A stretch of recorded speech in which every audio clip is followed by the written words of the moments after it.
Hello everyone, मैं सचिन गुप्ता स्वागत करता हूँ आप सभी का इस चैनल TDR मतलब द डेटा रिसर्च में। आज की वीडियो में हम लोग बात करेंगे कि भारी गिरावट की वजह से निफ्टी मिड कैप और स्मॉल कैप वाले ऐसे स्टॉक जो अपने हाई से 52 वीक हाई से 60% से ज़्यादा तक टूट चुके हैं या गिर चुके हैं।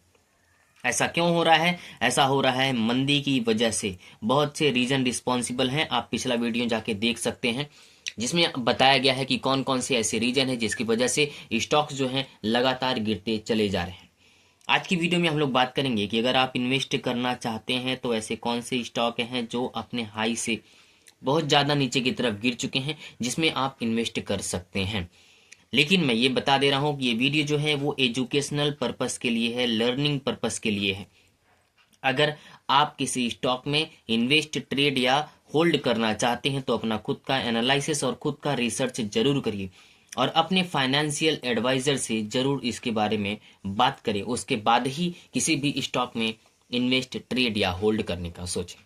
चलिए शुरू करते हैं आज की वीडियो को और सबसे पहले स्टार्ट करते हैं निफ्टी 50 से।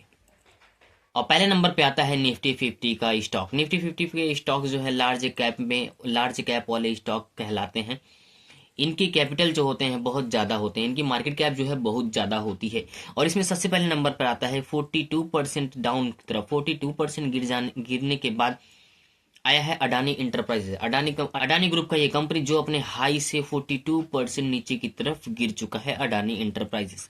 दूसरे नंबर पे आता है टाटा मोटर। टाटा ग्रुप का ये कंपनी कभी अपने समय बहुत अच्छा स्टॉक माना जाता था लॉन्ग टर्म इन्वेस्टमेंट के लिए, लॉन्ग टर्म रिटर्न देने के लिए ये कंपनी बहुत अच्छी स्टॉक मानी जाती है।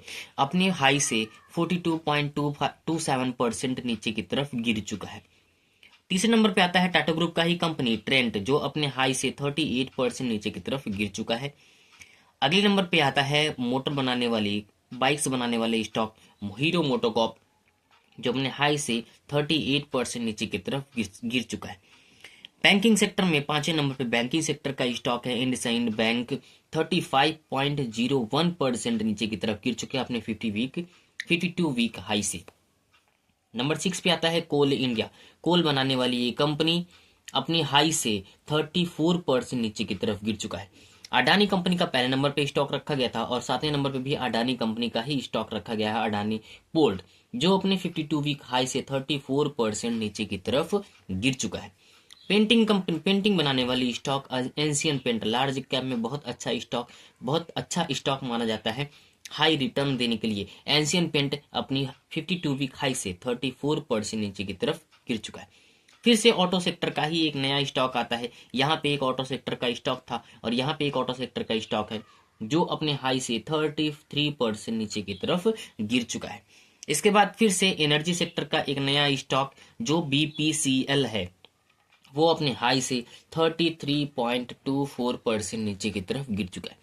ये निफ्टी 50 की बात थी जो अपने हाई से लगभग 42%, सबसे ज़्यादा अगर कोई स्टॉक गिरा है तो वो अडानी इंटरप्राइजेस। एक समय जो वो वहाँ की कंपनी, अमेरिकी कंपनी थी, उसका नाम हिंडनबर्ग जो कंपनी थी, जिसकी वजह से ये अडानी के सारे स्टॉक्स बहुत तेज़ी से नीचे की तरफ गिरते थे। अब यहाँ पे फिर से यह 42% नीचे की तरफ गिर चुका है। चलिए अब अगले स्टॉक की तरफ हम लोग चलते हैं, अगले सेक्टर की तरफ हम लोग चलते हैं। दूसरे नंबर पे हमने रखा है निफ्टी मिड कैप 100 के स्टॉक को जो अपने हाई से लगभग 61% तक टूट चुके हैं। 60% टूट कर यहाँ पे ऐसे स्टॉक के बारे में हम लोग यहाँ पे चर्चा करने वाले हैं। और सबसे पहले नंबर पे रखा है हमने मैंगलोर रिफाइनरी एंड पेट्रोकेमिकल्स बनाने वाली पेट्रोकेमिकल्स स्टॉक जो अपने हाई से 61% टूट चुका है।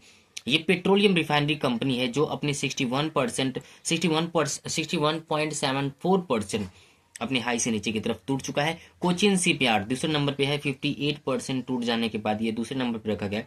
ये शिप बनाने और उसको रिपेयर करने वाली स्टॉक है। तीसरे नंबर पे रखा गया है वोडाफोन आइडिया को। वोडाफोन आइडिया अपने हाई से 57.19% टूट चुका है।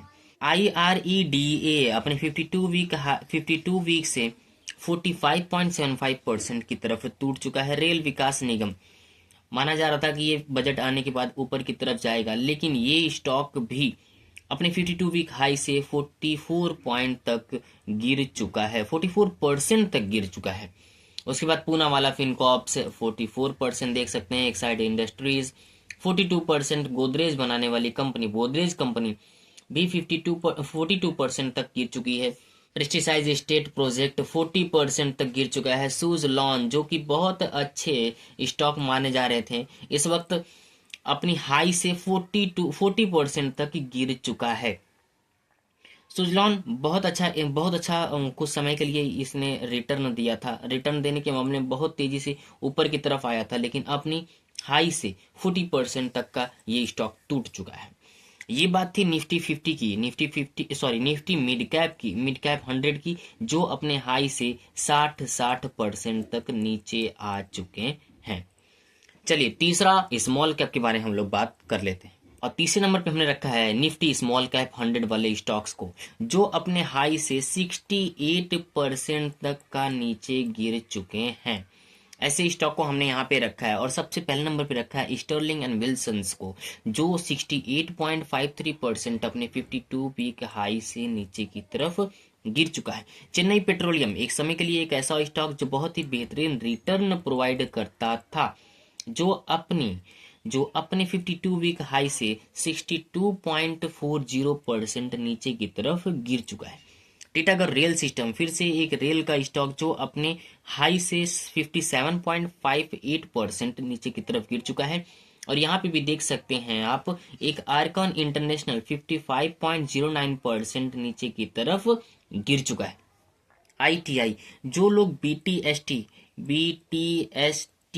यानी बाय टुडे सेल टुमारो वाले स्टॉक के बारे में सोचते थे, या इंट्राडे वाले स्टॉक के बारे में सोचते थे, या फिर जो लोग स्विंग ट्रेडिंग करते थे, इन लोगों के लिए ये आईटीआई एक बहुत ही जबरदस्त स्टॉक माना जाता था, जो अपने 52 वीक हाई से 54% तक नीचे गिर चुका है।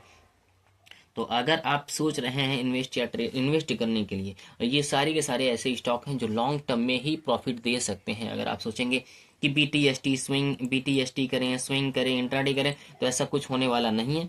लेकिन फिर भी अगर आप खुद का इन्वेस्ट करने के बारे में सोच रहे हैं, तो खुद का रिसर्च, खुद का एनालिसिस करने के बाद ही इन्वेस्ट, ट्रेड या होल्ड करें।